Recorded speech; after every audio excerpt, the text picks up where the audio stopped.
Gay people have a hard time doing that recently. Here we go. Here comes the deep water.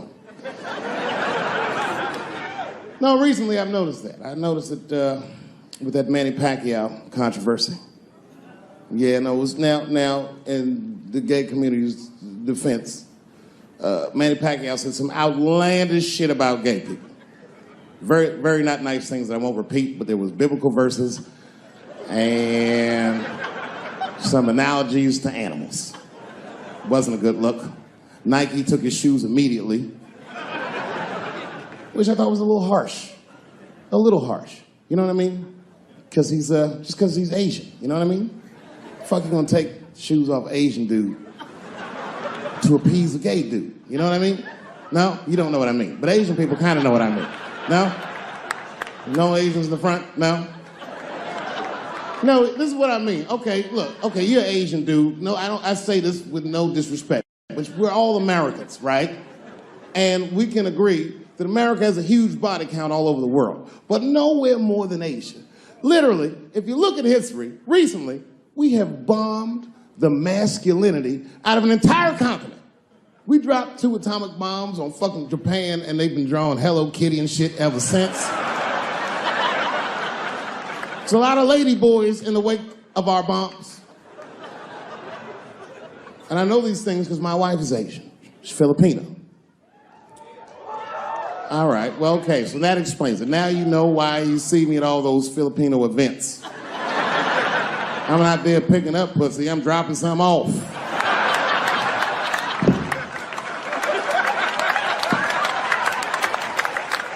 I take my wife to all that shit. I took my wife to see Pacquiao fight Mayweather. We sat ringside, okay? That was a quiet car ride home. That's what that was.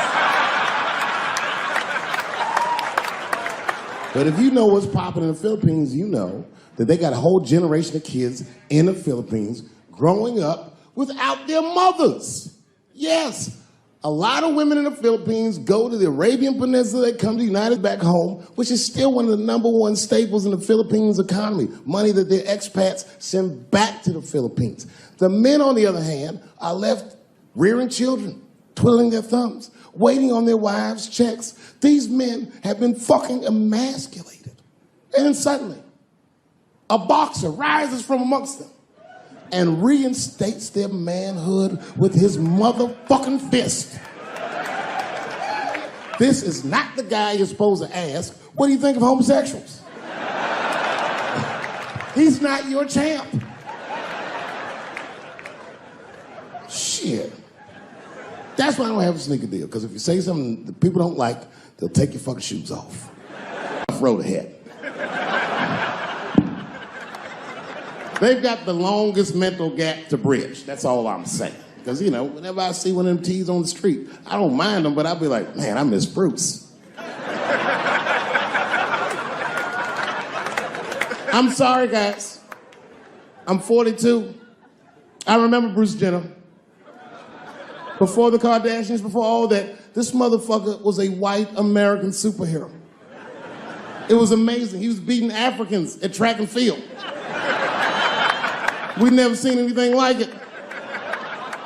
He was on my cereal box growing up. You know how much of that cereal I ate, nigga? I didn't know he was gonna do that.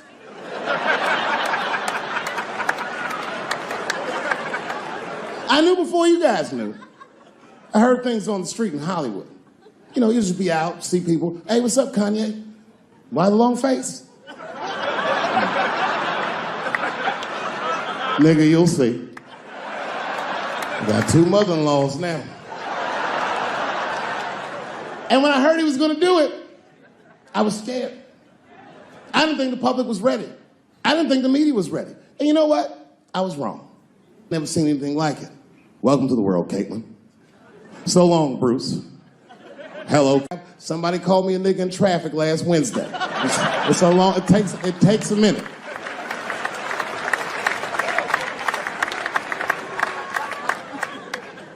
My wife's friend, Stuart, told me that. My wife has a lot of gay friends. Stuart's their leader. She has a lot of gay friends. And I don't like them.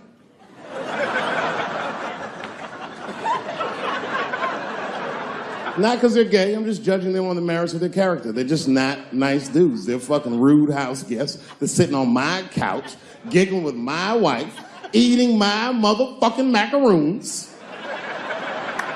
And I come in, they act like the party's over. Hey, Stuart, what's going on? This guy talks to me the way a cat would speak if a cat could talk. Hi, David.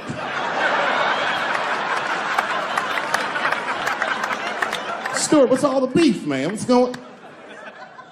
He always wants to have some kind of gay political argument. The last one was about a petition in federal court to take the words husband and wife out of the law. I said, well, why would you want those words out the law? He said, because it discriminates against same-sex couples. I was like, niggas, please save me the semantics. Just trust me, take your chips and get the fuck out of the casino. You're about to side, talk that over amongst yourselves, and whichever one of you is gayer, that's the wife.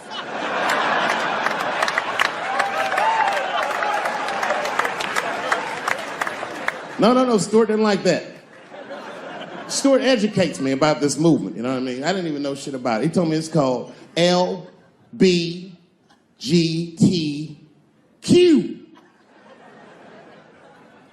I was like, what the fuck is the Q? Does that even make sense, Q? Turns out Q is like the vowels. That shit is sometimes Y. It's for gay dudes that don't really know they're gay. You know what I mean? Like prison fags who are like, well, I'm not gay, nigga. I'm just sucking these dicks to pass the time. I'm not G, I'm Q. Ugh.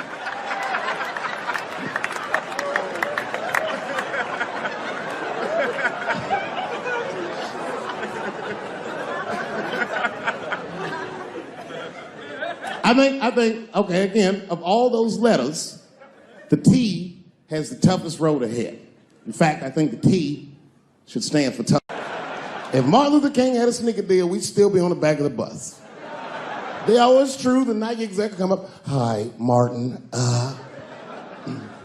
we need you to tone down the talk of civil rights and blacks being humans. It's upsetting our southern distributors. But I don't understand. I thought that's why I had a sneaker deal in the first place. Not quite. Really, it's a walking shoe, and we like the marching, but try to understand. Fuck that shit. You know, I get it, though. I understand why gay people are mad, and I empathize. You know what? I'm just telling you, this is a black dude. I support your movement. But if you want to take some advice from a Negro, pace yourself. These things take a while. Just because they passed the law doesn't mean they're going to like it. Brown versus the Board of Education was in 1955. I was shocked. Is this happening? Wait a minute. Is this a time in American history when an American can make a decision for themselves?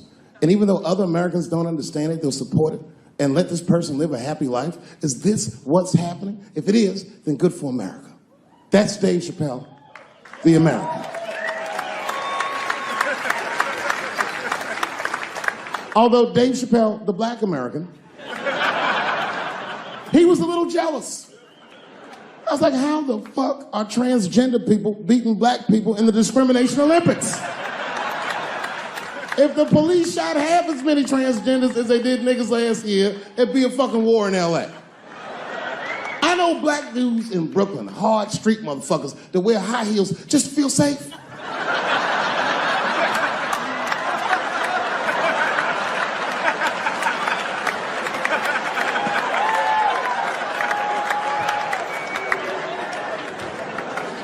Transgenders are gangsters. I used to do business with a transgender in Hollywood. Man, everybody would be scared of her in the boardroom. She'd walk in there, newly minted woman, high heels, purse. Shit.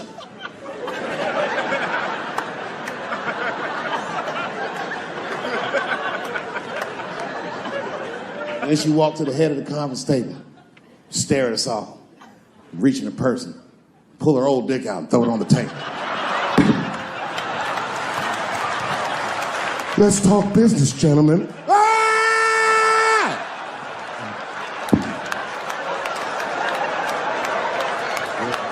Shit is scary as fuck. If your best friend pitched that to you, you'd be horrified. Yo, nigga, let's go to the hospital and cut our dicks off and make pussies out of them shits. What? Can't we just get matching jackets or tattoos or something? Sure, that's what you want to do? There's only one way to find out, nigga. Wu-Tang, bow, bow. Let's go to the club and trick niggas into fucking us, yeah. Gay people have a hard time doing that recently. Here we go. Here comes the deep water. No, recently I've noticed that. I noticed it with that Manny Pacquiao controversy. Yeah, no, it was now in the gay community's defense, Manny Pacquiao said some outlandish shit about gay people. Very, very not nice things that I won't repeat, but there was biblical verses and some analogies to animals. Wasn't a good look. Nike took his shoes immediately, which I thought was a little harsh. A little harsh. You know what I mean? Because he's, just because he's Asian. You know what I mean?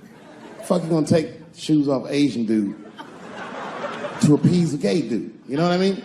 No? You don't know what I mean. But Asian people kind of know what I mean. No? No Asians in the front? No?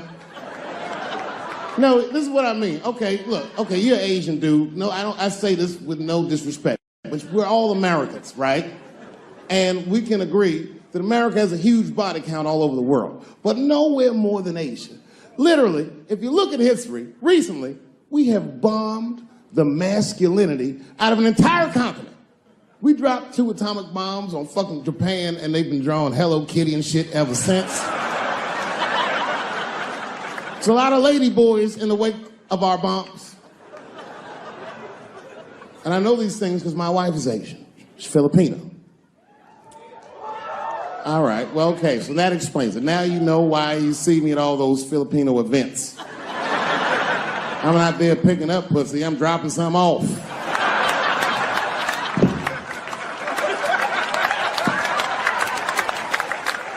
I take my wife to all that shit. I took my wife to see Pacquiao fight Mayweather. We sat ringside, okay? That was a quiet car ride home. That's what that was.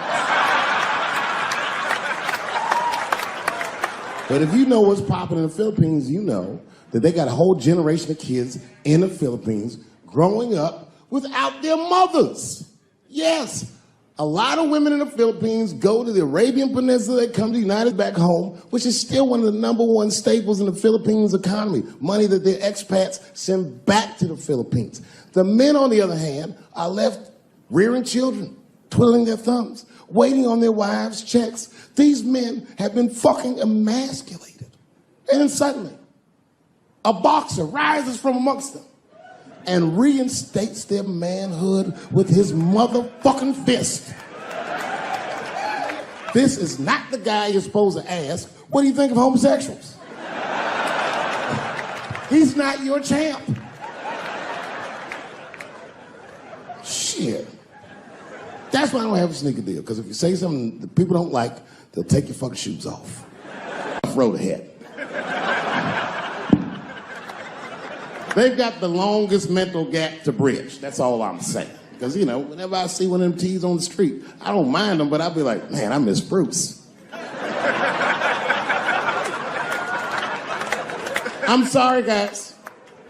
I'm 42. I remember Bruce Jenner. Before the Kardashians, before all that, this motherfucker was a white American superhero. It was amazing. He was beating Africans at track and field. We'd never seen anything like it. He was on my cereal box growing up. You know how much of that cereal I ate? Nigga, I didn't know he was gonna do that.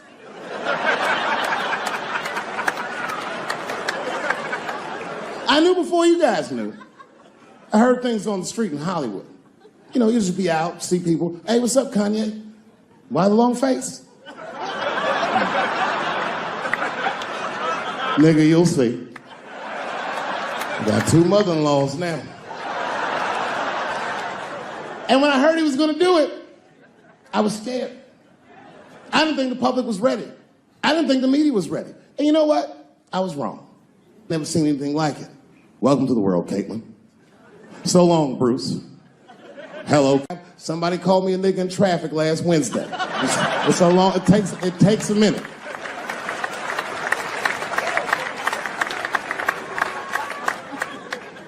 My wife's friend, Stuart, told me that. My wife has a lot of gay friends. Stuart's their leader. She has a lot of gay friends. And I don't like them.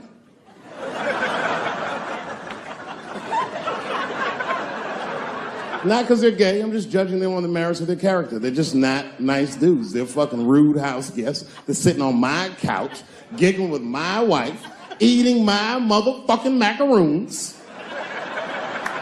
And I come in, they act like the party's over. Hey, Stuart, what's going on? This guy talks to me the way a cat would speak if a cat could talk. Hi, David.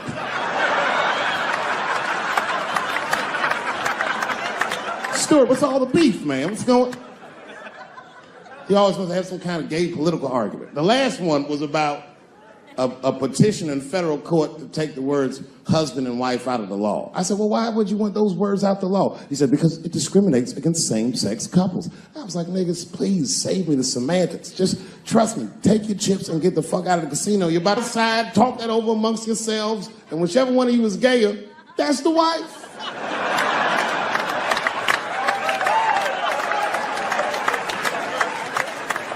No, Stuart didn't like that.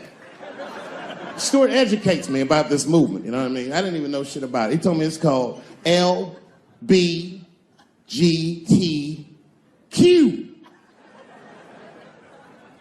I was like, what the fuck is the Q? Does that even make sense, Q? Turns out Q is like the vowels. That shit is sometimes Y. It's for gay dudes that don't really know they're gay. You know what I mean? Like prison fags who are like, well, I'm not gay, nigga. I'm just sucking these dicks to pass the time. I'm not G, I'm Q. Ugh.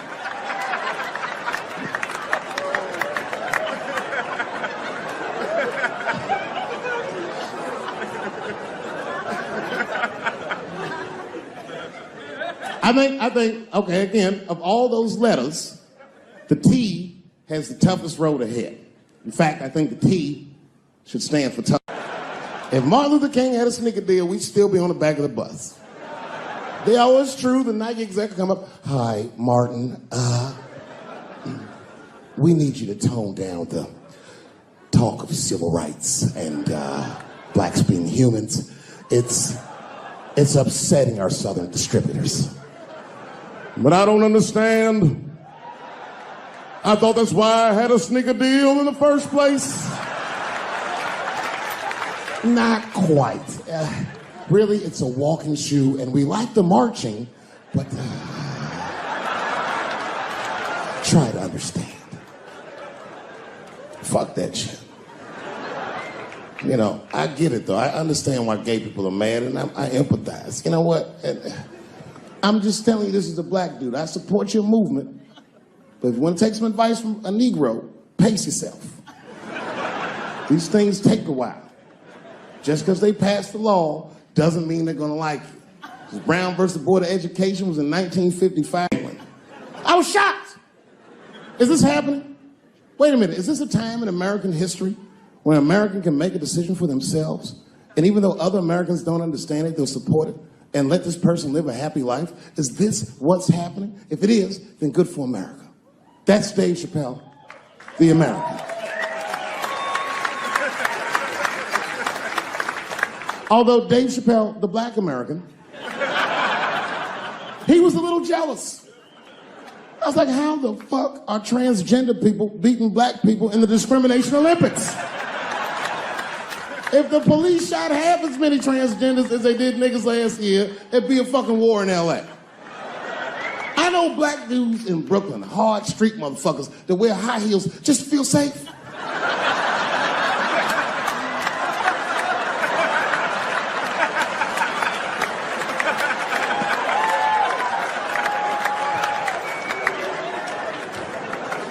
Transgenders are gangsters. I used to do business with a transgender in Hollywood. Man, everybody would be scared of her in the boardroom. She'd walk in there, newly minted woman, high heels, purse. Shit.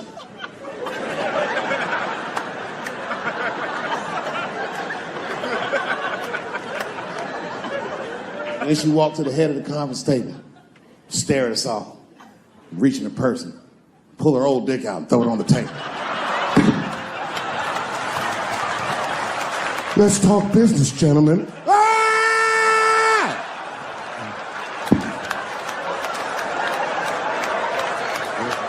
Shit is scary as fuck. If your best friend pitched that to you, you'd be horrified. Yo, nigga, let's go to the hospital and cut our dicks off and make pussies out of them shits. What? Can't we just get matching jackets or tattoos or something? Sure, that's what you want to do? There's only one way to find out, nigga. Wu-Tang, bow, bow. Let's go to the club and trick niggas into fucking us, yeah. You know, you hear all those letters together all the time, LBGT, LBGT, and you think it's just one big movement. It's not. All those letters are their own movement. They just travel in the same car together. And my guess is,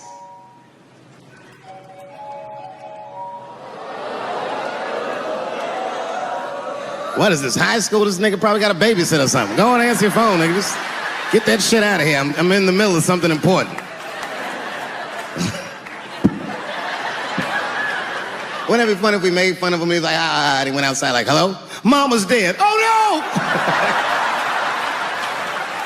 no! Mama's dead.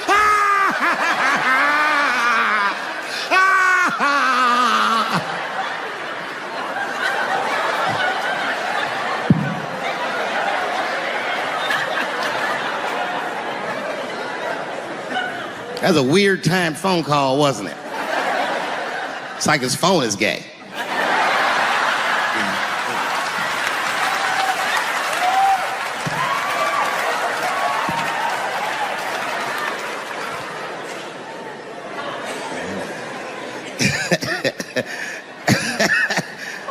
Like I was saying, my guess is the G's are driving that car. That makes sense to me, because there's white men in the G's. And these people are trying to get around discrimination and oppression. And you know how white dudes are. We know these roads. In fact, we built these roads. The rest of you buckle up. We'll get you to where you want to go. Grow up, that doesn't make me gay. I just titty fucked her. These titties are as real as any titties in LA. It's 2 o'clock in the morning. I was just borrowing a little friction from a stranger. Whoops.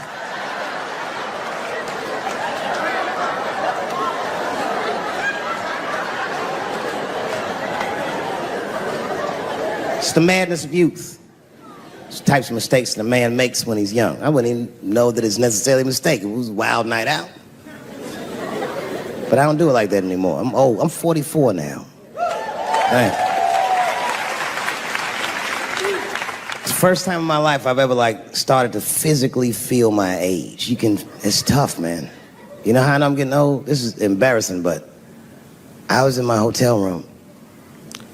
I'm not gonna lie, I was jerking off, and I was really sweating it out. And this is when I knew I was old. I just gave up in the middle, nothing even happened.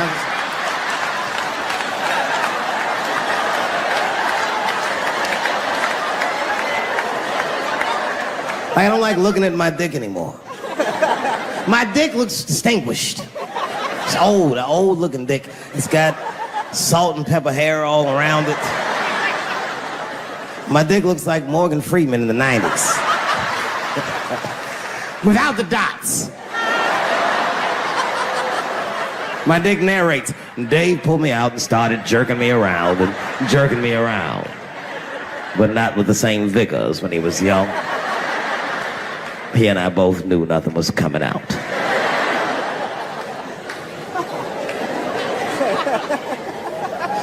I see my age in my children. I came home from the road. This is not long ago. I've been gone for, if you can picture, I was gone for weeks and weeks. And when I came back, nobody was home. Now, one person in my family thought that maybe I'd like to see them when I got back. They knew when I was coming back, but they just weren't home. And that shit was a wake-up call. You know, when my kids were little, and the tour bus would pull up to the house, these motherfuckers would spill out. Dad is home, hooray! And they'd hug me and kiss me, and then as the years went on, they'd get less interested. Hey everybody, look, it's Mr. Promises back from the road.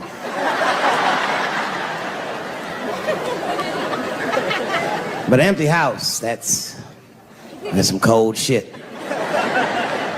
And I went into my oldest son's room. I was like, hello, hello. He was gone. And I'd never done this to him before, but for some reason I just did it. I just looked through his shit.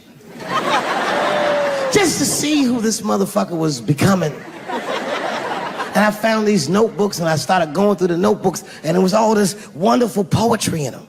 Written as his handwriting. I didn't even know this nigga wrote poems. And then I looked through his drawers and I opened up his middle drawer. And I found this rolling paper. And I looked down at them papers like, oh, that's where that poetry's coming from.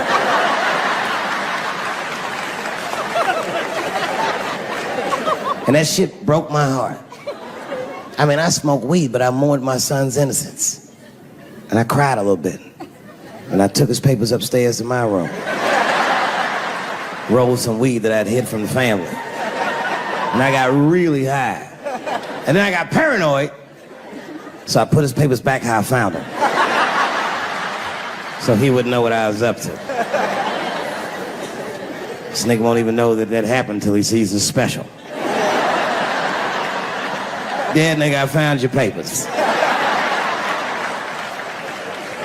He's a cold motherfucker. Let me tell you, this kid is only 16 years old. Listen to what he did to me. This motherfucker calls me up in the middle of the night. It was 1 o'clock in the morning. He goes, Dad, don't be mad. I knew something was terribly wrong. I said, what's going on? He said, listen, I'm fine. And don't forget, you told me to do this. I'm at a party, and my designated driver had too much to drink. And me and my friends need you to come pick us up. I said, Jesus Christ, it's 1 o'clock in the morning, nigga. I am shit-faced.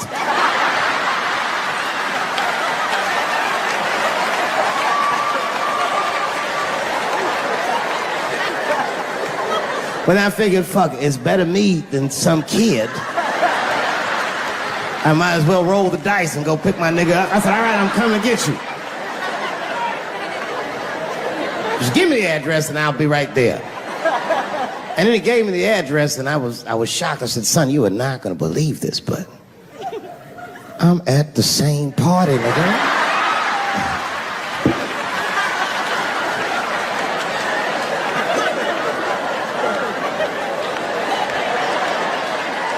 They grow fast, don't they? Can I ask you a weird question? I want to make you feel uncomfortable. You don't have to answer it, and if it doesn't go well, we'll just edit it out anyway. Is it weird to be the only white people in a row?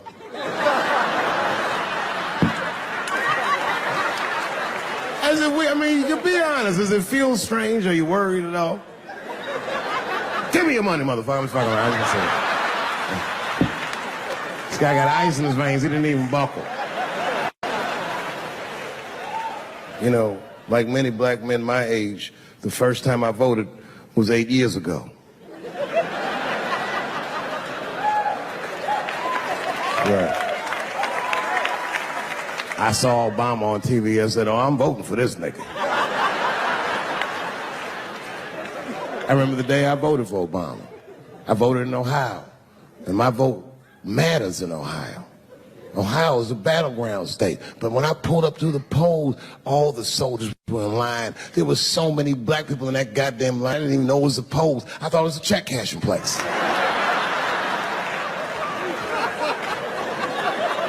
And we were hugging each other, and old people were singing hymns and spirituals. J Verdict times 10 or some shit. I've never seen black people that happy. 8 years later, I'm pulling up to the polls again. This time I'm driving a brand new Porsche because the Obama years were very good to me.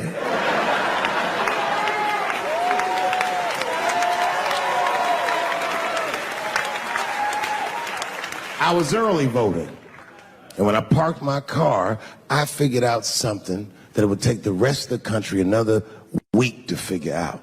I understood that Donald Trump was going to be our next president because in Ohio, unlike D.C., you could see the results in the parking lot. Saw these goddamn pickup trucks and tractors and shit.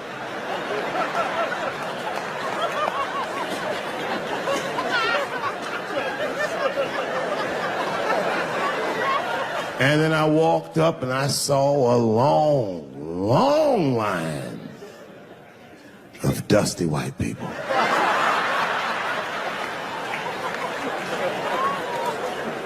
Yes, ladies and gentlemen, these were the poor whites. And I must tell you, I've never had a problem with white people ever in my life.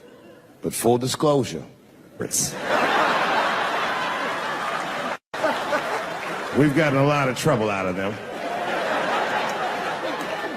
And I've never seen so many of them up close. I looked them right in their coal-smeared faces. And to my surprise, you know what I didn't see? I didn't see one deplorable face in that group. I saw some angry faces and some determined faces, but they felt like decent folk. No, they did. In fact, I'm not even lying, and I didn't sound fucked up, but I felt sorry for them. I know the game now. I know that rich white people call poor white people trash. And the only reason I know that is because I made so much money last year, the rich whites told me they say it at a cocktail party.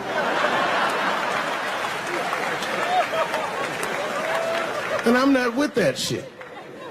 And I stood with them in line like all of us Americans are required to do in a democracy. Nobody skips the line to vote.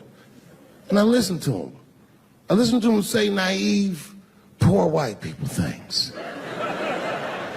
Man, Donald Trump's gonna go to Washington and he's gonna stand there thinking to my mind, you dumb motherfucker.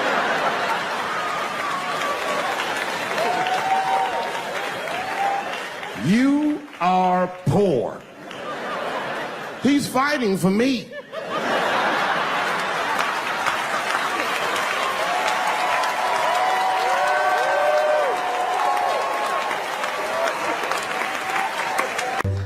I'm scared of public transportation. I was on a bus that was held hostage. It wasn't life-threatening. I don't want to give you that impression. It was R. Kelly, but the shit was scary, son. It was scary. Eat all my beans, Nick. R. Kelly pissed on his victim. Right before it happened, I was on the bus smoking a cigarette. It's a long story. It's not the coolest shit I ever did. And people freaked out. Sir! Sir, put that goddamn cigarette out, okay? This is everybody's air, sir. I flicked it. I didn't want any trouble. And just at that moment, R. Kelly, coincidentally, out of nowhere, pulls his dick out. Jesus is Lord. And I was furious. Because nobody said shit to this guy. They were just looking like, What the fuck? I was the only one on the bus that had the balls to say anything to him. And it's not even like I was brave, really. It was that, you know, I was sitting next to the motherfucker. I had to say something. Come on, dog, you hit my elbows. Stop. Son, stop. That's all I said. I didn't want to say too much. There's something wrong with this motherfucker. He's not wrapped so tight. I didn't want to push him over the edge. As soon as I said something, all these dummies on the bus, now they're brave. He's right.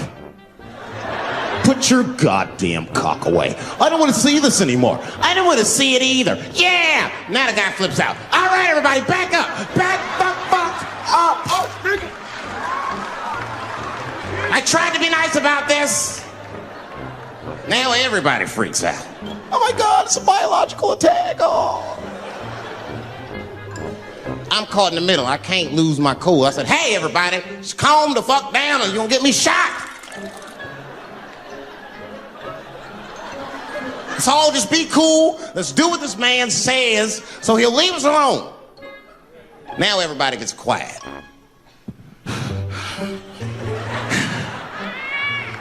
That's better. That is better. And then he started walking up and down the aisles, just terrorizing us.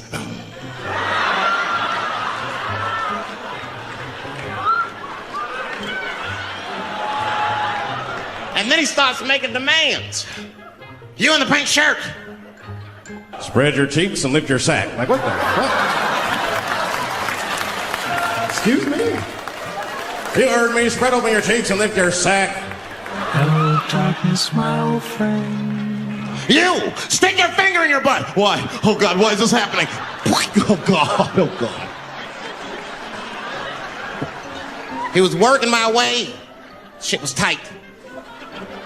Just that minute. I got saved, dudes. I was so lucky. This guy at the other end of the bus, he snapped. He lost his mind. I seen it happen. Ah! He screamed out, rush him! And charged him out. Ah! And it was like a movie. This dude seen him coming and shot one off. Ah! I dodged that shit like the Matrix. Niggas, oh.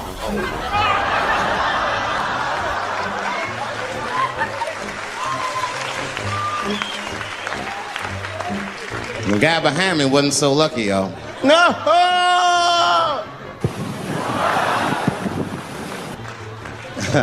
That shit was gross. It didn't kill him, but I'm sure that fucked his day up. You're not gonna have a normal day if R. Kelly pissed on your forehead at 8:30 in the morning. That's a wrap on the rest of the day. Ah! This guy was freaking out. It burns! Oh! Oh! Oh! This shit is deep. I guess he was finished. He came back to his senses. Oh, this is my stop. I said, relax, motherfucker. I had to say something. Relax. Oh, I can't. I got AIDS. I know it. I said, you can't get AIDS from busting on your forehead. That's not how it spreads. I don't even know if that's just true. That's just what I told him, man. He was so scared I had to say something. So I'm going to tell you right now, if somebody comes in here and puts a gun in my head and says, Chappelle, you got a choice to make. You're either going to jail for a month or we'll let you go, but you got to let R. Kelly pee on you. I'm not hesitating. Bring in R. Kelly and tell him to stay away from my ass. I need help. What kind of help? I need somebody to help me not have a big...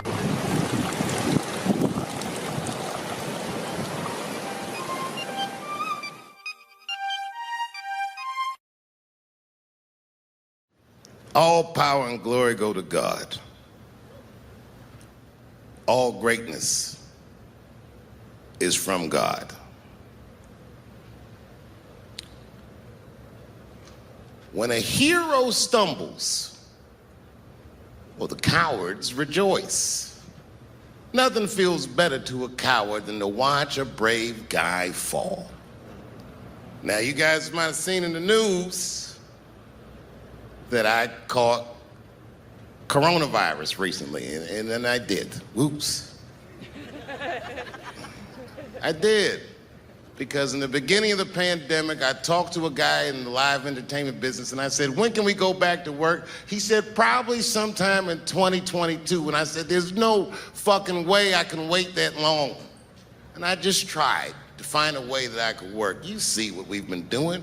All of you who had to endure this invasive test and wear these masks just so we could be out and hang out and be together. I tried. And after all these months, after doing all these shows, God damn it, my number was up, and then I had the Rona. Oh,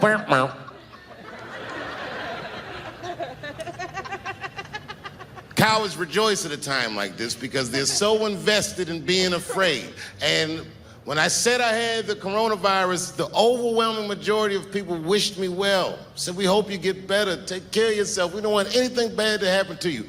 But there was a faction of people, the cowards, who said, you see that, Dave Chappelle?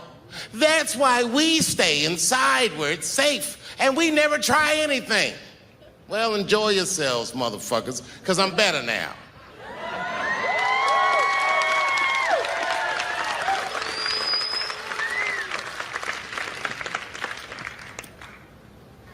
Years ago, a man named Edward Snowden came to notoriety. Do you remember him? Edward Snowden was a whistleblower. How people feel about him is a split decision. Is he good or is he bad? Was he right or was he wrong? I don't know. What he did was he detailed a government program where our government the United States government was spying on its own citizens. And when he did that, people didn't really care. If you remember at that time, we were prosecuting a war on terror, and my God, what if these terrorists are living amongst us? We have to do something if they spy on some of us. I mean, who has anything to hide? Remember that. Years later, after Michael Brown got killed and riots broke out in American cities and Ferguson and all these places, you heard black Americans saying they're militarizing our police departments, and no one cared because the unrest was so uncomfortable and so daunting, and well, these Negroes look so angry. Nobody said anything. Remember that. On January 6th, well, American citizens stormed the Capitol. You know, I'm from Washington, D.C. A lot of my friends growing up are Capitol Hill police officers. I said, what did you do that day? What did we do? We were kicking crackers down the steps like motherfucking 300, nigga. Trying to save our country.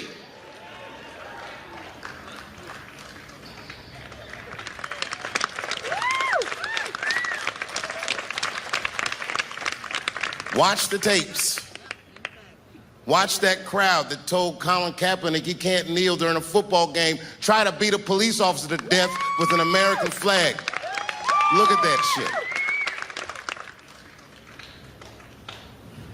Take that nigga lesson. Take this nigga lesson. What was Edward Snowden talking about? Who is the terrorist now that they're looking for? It's you, not me. Not my black Muslim ass, it's you. Who are they militarizing the police for? They didn't call the National Guard on my black ass. It's you. That's what white people did. They felt what black people have been feeling for 400 years. For 30 minutes, stormed the Capitol and rubbed their shit on the walls. They carried a fucking Confederate flag through the rotunda. The Confederate Army didn't even do that. Motherfuckers, you went very far. There was a simple question, do you have a country or not? And you said no. My God, man, we're in quite the pickle, aren't we? If you could solve a black American's problems, this country would have no problems. You're so busy talking about pronouns and this, that, and the other, but this is a very basic wrong. They kidnapped us. They brought us here. They treated us like shit. And all the time that they did that, they were afraid that we would do what you would do in the same situation. But did we storm the halls of the Capitol and rub our shit on the walls? Well, of course not. If that would have worked, we would have tried it. I know how to solve my problems. You need to know how to solve your problems. You need to know where your power lies. You are Americans, so your power lies in each other.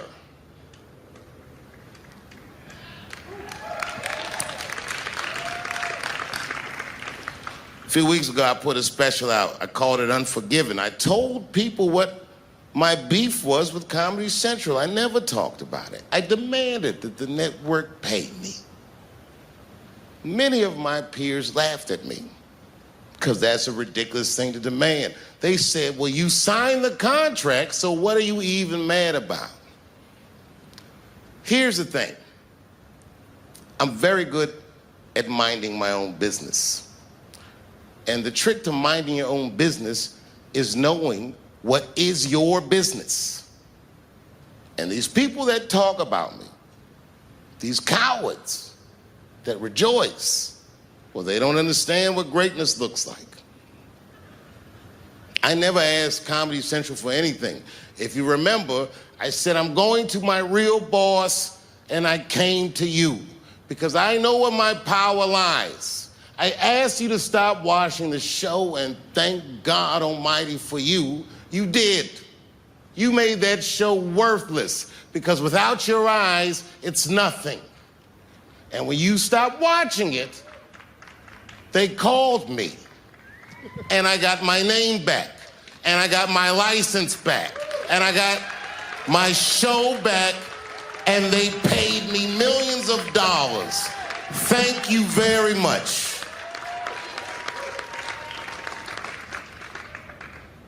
When I took 12 years off and you put me right back on top when I came back, I couldn't thank you enough. You have kept me free. I have not had to do what so many of my colleagues have to do because of you. I have no idea what dicks taste like.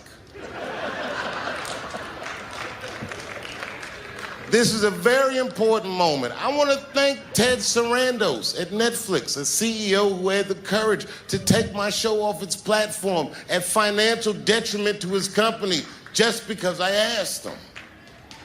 And I want to thank Chris McCarthy of CBS Viacom. This guy is younger than me, and like most people younger than me, has an interest in making the past right, and did something that was very courageous. And finally, after all these years, I can finally say to Comedy Central, it's been a pleasure. Blouses. Cheers to you forever. I'm rocking with you till the wheels fall off. Thank you very much, and good night.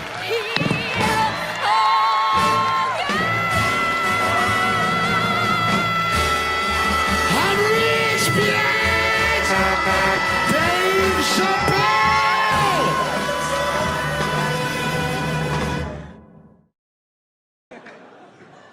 I said, well, what's your name, dog? He said, please. Dog is my cousin. That was a good guess. My name is Running Coyote. What is your name, friend? And that shit caught me off guard. I mean, I didn't want to say my name was Dave to a motherfucker named Running Coyote. This don't feel good enough. He just put me on the spot. I said, huh? My name, what? Oh, my name's Blackfeet. Then I changed the subject. Forget about me, what's going on with you? I want to meet your chief. Why don't me, you, and your chief and your friends get together tonight? We could have a real live peace pipe smoking ritual. We need to celebrate, nigga. I thought you were dead. And he set it up. It was beautiful. It was just like I dreamed. We was all sitting around. Them Indians was beating the drum. Some other Indians came out the back with a long blanket that was folded in half and put in front of us. Open that shit up, and on the blanket was a long wooden pipe with feathers. And bags of weed were all over the blanket. Chief walked over.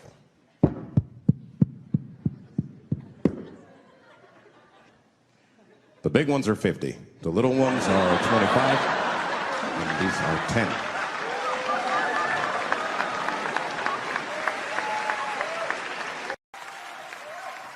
I was dreaming when I wrote this. Forgive me if it goes astray. But when I woke up this morning, could have sworn it was Judgment Day. Sky was all purple, there were people running everywhere. And this is the bar of the whole song. Prince say, trying to run from my destruction, you know I didn't even care. Good people of Atlanta, we must never forget that Anthony Bourdain killed himself. Anthony Bourdain had the greatest job that show business ever produced. This nigga flew around the world and ate delicious meals with outstanding people. That man, with that job, hung himself in a luxury suite in France. They say 2000 party. So tonight I'm gonna party like it's 1999. I knew a nigga in high school that was an urban genius. This motherfucker's grades were so good, he got all the way from the hood to an Ivy League school with a full scholarship. From there, the motherfucker got himself into one of the best law schools in the country. And when he was in law school, he met a woman, and they fell in love, and they were gonna get married. I remember him telling me about it. He was home for Christmas, and I told him, I said, my man, save that bitch for later in your life.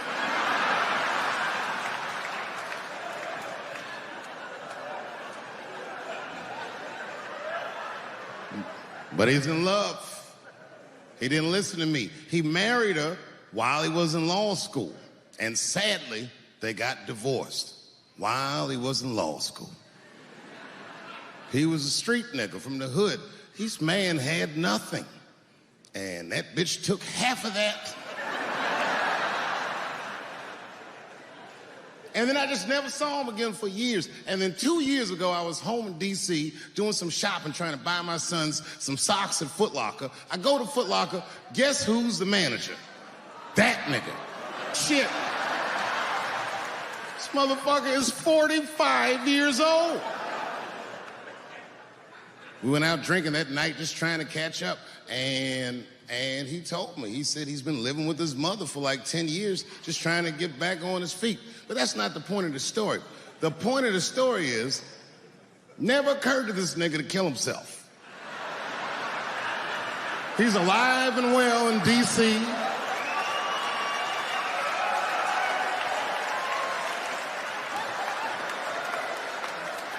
I even suggested to him that he should try it out. Like, I don't know, nigga, he might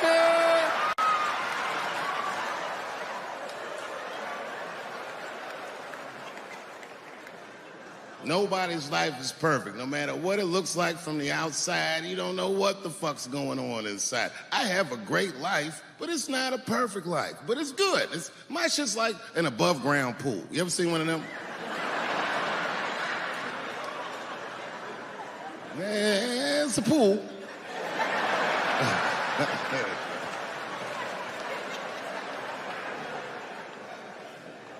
So in that spirit, tonight, I thought I'd start my show a little differently. Tonight, I'm going to do something that I'm not particularly good at, but that I like to do. Tonight, I'm going to try some impressions out.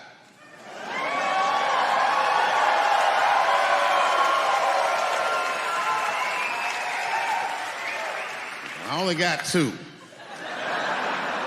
All right, the first impression's kind of dumb, but I like it. This is my impression. You ready? This is my impression of the founding fathers of America when the Constitution was being written. You ready? Here it goes. Hurry up and finish that Constitution, nigger. I'm trying to get some sleep. It's not bad, right? All right, the next one.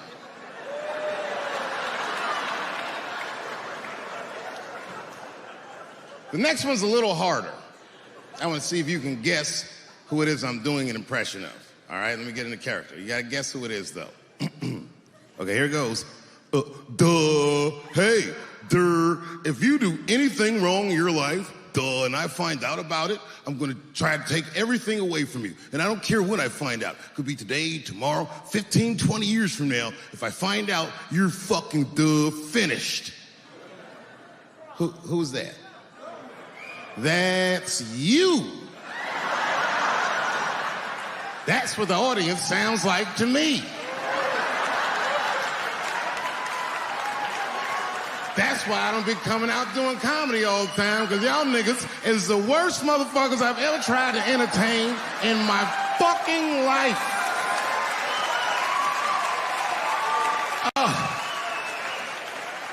I'm goddamn sick of it. This is the worst time ever to be a celebrity. You're gonna be finished. Everyone's doomed.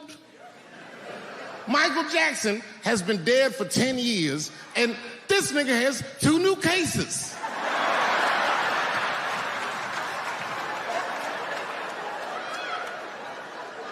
And if you haven't watched that documentary, then I'm begging you, don't watch it.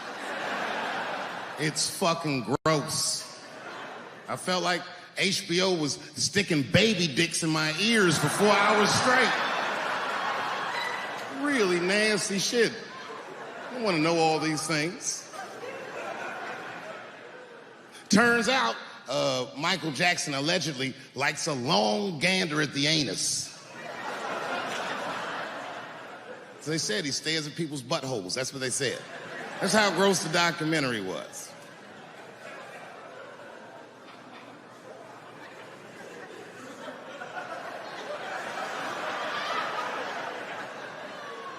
I'm gonna say something that I'm not allowed to say. But I gotta be real. I don't believe these motherfuckers. I believe it.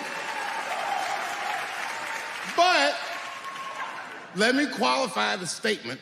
I am what's known on the streets as a victim blamer. You know what I mean? If somebody come up to me like, Dave, Chris Brown just beat up Rihanna. I'll be like, well, what did she do?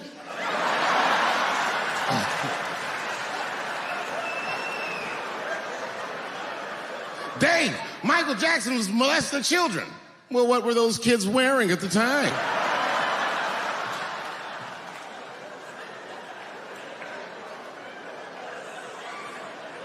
I don't think he did it.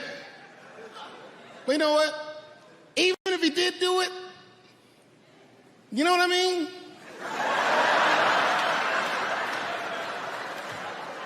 You know what I mean? I mean, it's Michael Jackson. I know more than half the people in this room have been molested in their lives. But it wasn't no goddamn Michael Jackson, was it? This kid got his dick sucked by the king of pop. All we get is awkward things.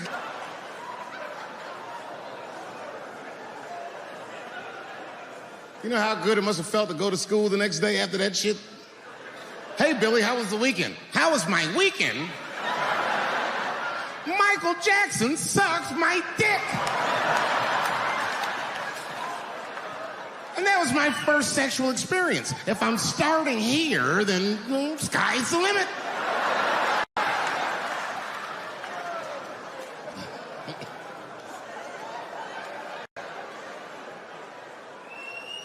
I know it seems harsh, but man, somebody's got to teach these kids. There's no such thing as a free trip to Hawaii. He's gonna want to look at your butthole or something.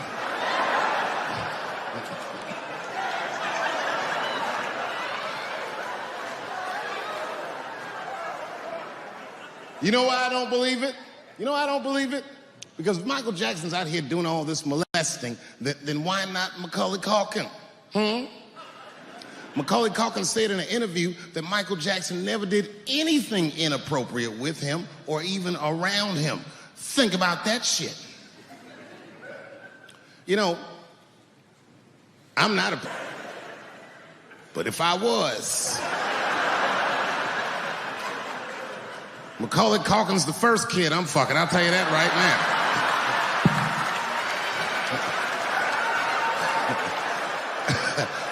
I'd be a goddamn hero. Hey, that guy over there fucks a kid from Home Alone. And you know how hard he is to catch.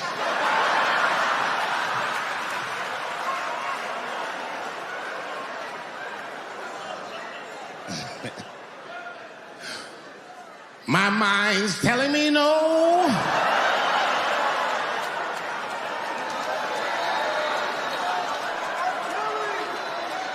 Okay, R. Kelly is different. I mean, you know, if I'm a betting man, I'm gonna put my money on he probably did that shit. I'm pretty sure he did that shit. You know, it's bad, okay? So a couple years ago, I was doing a show in Detroit, and I'm sitting backstage in my dressing room. A friend of mine comes by, this chick, Dream Hampton. Dream tells me, right before I'm going on stage, she goes, Dave, I'm working on a documentary about R. Kelly. Would you like to be in it? And I was like, nah, bitch, I'm cool. I went on stage, I just forgot about the shit. And then 2 years later, the documentary comes out, Surviving R. Kelly. And when it comes out, Dream's promoting the shit, and she keeps bringing me up. She said, I asked Dave Chappelle to be in my documentary, and he said it was too hot for TV. Bitch, I did not say that. It does not even sound like how I talk. Oh, that's too hot for TV? I would never say that shit.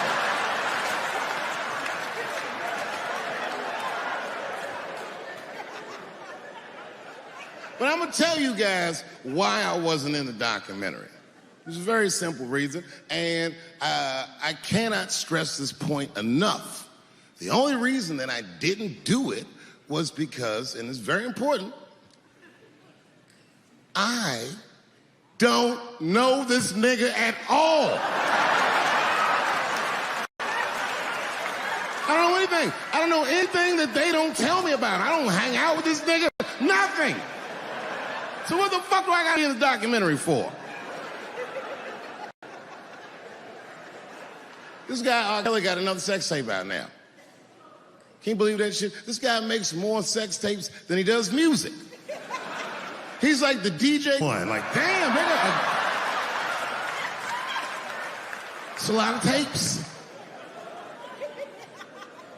The new one's so bad that they didn't even show it. I've never seen anything like this. The prosecutor in Chicago came out in a press conference and read to the media a transcript of a sex tape. Have you ever heard of such a thing? This nigga read the sex tape. And it was so bad that R. Kelly sounded guilty in the transcripts. It's fucking amazing. 16 times the girl's age was mentioned. Isn't that crazy? This motherfucker's an idiot. He was fucking her like, yeah, this is the best 14-year-old pussy I've ever had in my life. And she was like, you like this 14-year-old pussy? He's like, oh, yeah, I love this 14. I'm like, man, you need to shut the fuck up. You got to give your lawyer something to work with. You're supposed to be on the tape like, this is the best 36-year-old pussy I've ever had in my life. And then your lawyer gonna be like, Your Honor, clearly my client thought that this woman was 36, as he mentioned some 16 times in the tape. They gonna know you lying, though. You know what I mean? Everybody knows no such thing.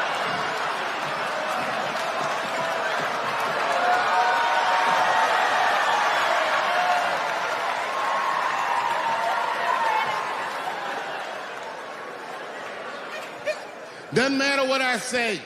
And if you at home watching this shit on Netflix, remember, bitch, you clicked on my face.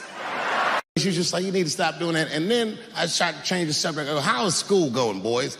And my sons tell me, well, we didn't have school today, technically. I'm like, well, what's going on? And he said, well, there was like a school shooting drill. I never heard of this. You know what this is? They have drills that they make kids do where they practice what to do if somebody comes to shoot up their school. I'd never heard that before. I was like, what the fuck? Then I had to tell my sons the truth. I didn't want to tell them this shit. Son, listen to me. Fuck that drill. If somebody comes to your school and wants to shoot it up, I'm just gonna be honest with you. You probably gonna get shot, nigga. I'm just being real. You got a famous dad. I talk a lot of shit. They're gonna be gunning for you, little buddy. Just stay low and run in a zigzag pattern and don't try to save anybody, son. Do you understand me?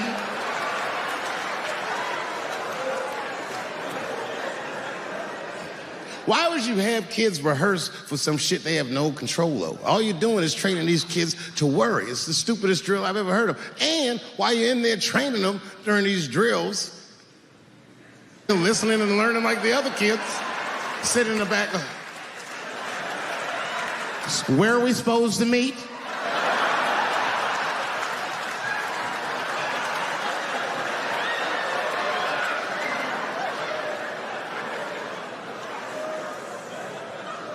If you're a parent, this shit is terrifying.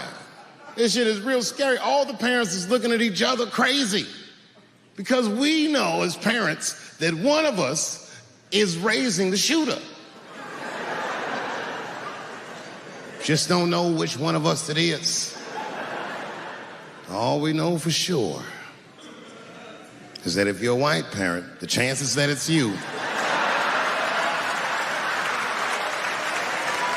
exponentially higher than the rest of us. And shooting up school is a white kid's game.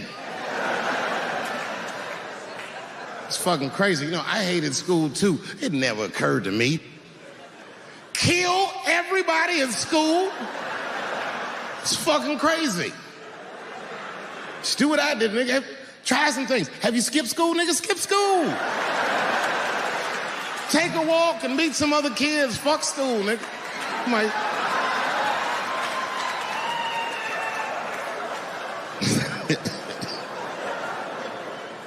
some scary shit.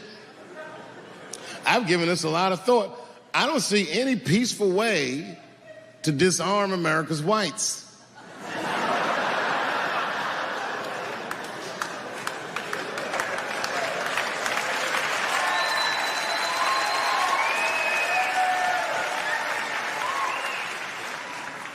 There's only one thing that's going to save this country from itself. Same thing that always saves this country from itself. And that is African Americans. Right. And I know the question that a lot of y'all have in your minds is, should we do it?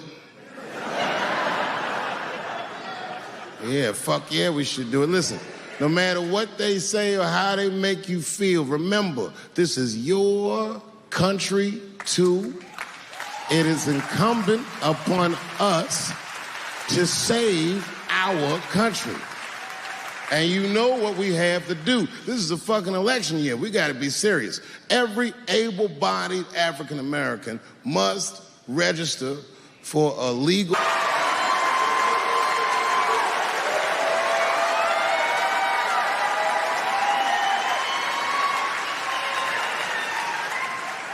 That's the only way they'll change the law.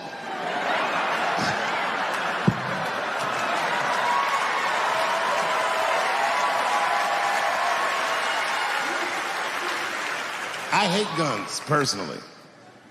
I can't stand them. Yeah, but I have several. I don't want them, but I feel like I need them. Don't forget where I live. I live in Ohio. And anyone that knows anything about Ohio knows that even the word Ohio is an old Native American word. It means, literally, land of poor white people.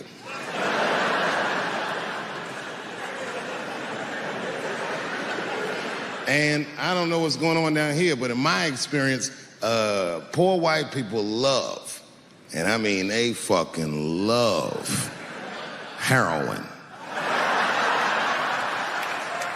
They can't seem to get enough of it. I didn't even know what I was looking at first. I was just driving like, why are all these white people so sleepy out here? These things... It's really bad.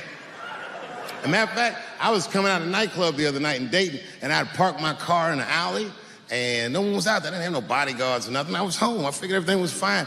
And as soon as I opened my car door, all by myself, suddenly one of these heroin-addicted whites just pops out of a trash can. It scared the shit out of me. I screamed, ah!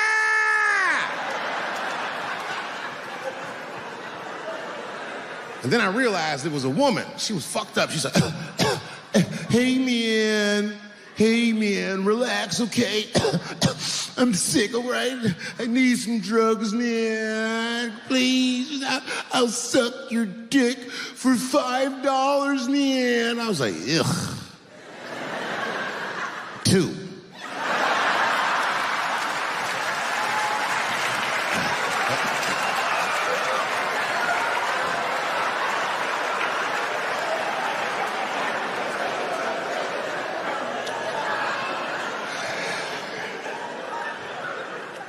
Obviously, I'm joking. This opioid crisis is a crisis. I see it every day. It's as bad as they say. It's ruining lives. It's destroying families. Sadly, you know what reminds me of us? These white folks look exactly like us during the crack epidemic. You know, it's really crazy to see. And all this shit they talk about on the news about how divided the nation is, I don't believe it. I feel like nowadays we're getting a real good look at each other. It's wild because I even have insight into how the white community must have felt watching the black community go through the scourge of crack. Because I don't care either. Hang in there, whites. Just say no. What's so hard about that?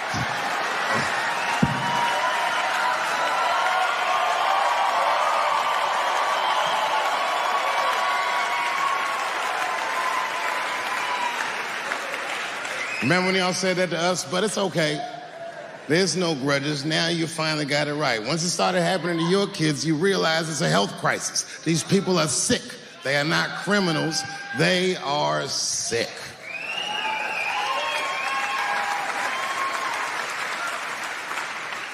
Be that as it may, I'm armed to the teeth.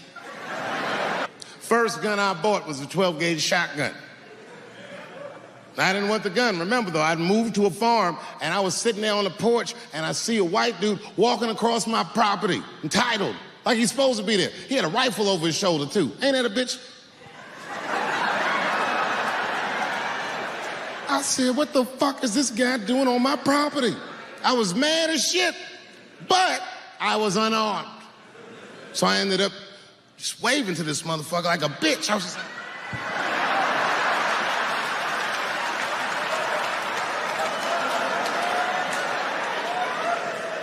And as soon as he got far enough away, I ran to my car and sped to Kmart. This is in a rural white area. And remember, I was nervous because the guy was on my property. I'm black and I was sweaty.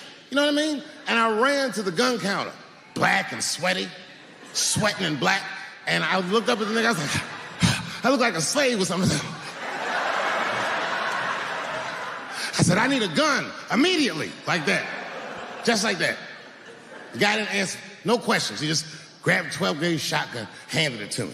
I'd never even held a gun before. I'm not a dummy. I'm like, well, I need some bullets too. Put 2 box of shells on the counter. He said, all right, buddy, which box do you want? And I didn't know. One box had a picture of some ducks on it. The other box had a picture of some deer. I said, well, what's that box with them ducks? He said, oh, that there's birdshot.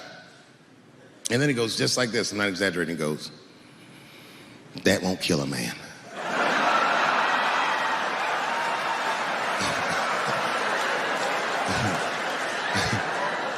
He said, it'll just pepper him up nicely. I said, what the fuck? Pepper? You know what it means to pepper a motherfucker up? It means that when the shell explodes, hot BBs will shoot out of the barrel of the gun, not killing a motherfucker, but penetrating their skin and shallow flesh. Boy, that's gotta hurt. Hot BBs? Ha, ha! Remember when Dick Cheney shot a motherfucker in the face and he lived? That was birdshot. I said, well, what's that box with the deer on it? He goes, oh, that there's buckshot. That'll put a hole in the goddamn truck if you wanted to. Hung with the deer up and shook it.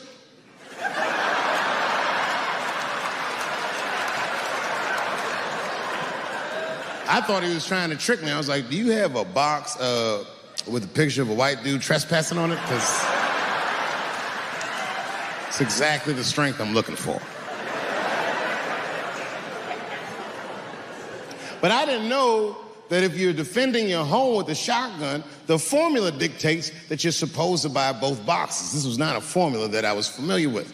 It goes like this. The 6 shots in a 12-gauge shotgun, so when you load the gun, you load it like this. First shot, bird shot. Next shot, buckshot. Bird shot, and then after that, gun's Jamaican. Buckshot, buckshot, buckshot.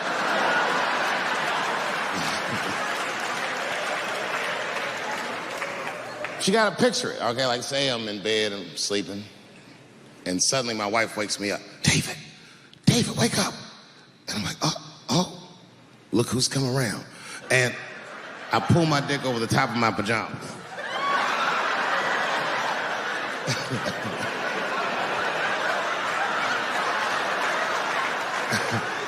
And she says, no, I hear something. I go, oh, this bitch. So I get up, I grab the gun. I say, wait here, baby, I'll go check it out. Just lock the door behind me. Oh my God, she's right there in the kitchen is a heroin-addicted white, and he's digging through the change jar by the door. I worked really hard for that change. I gotta do something. So first, I wrap the shotgun. Hey, motherfucker, click, clack. That's a test. That click, clack sound will stop a rational human being in their tracks. But sure enough, this person is not rational. They're sick on drugs. They're digging in the change. I gotta act fast. This nigga's almost got $1.50. I warned you, Berkshire. And there it goes. Hot BBs will permeate his yellow heroin skin. Remember, I'm not killing him. I'm just peppering him up nice. He lets out a heroin scream.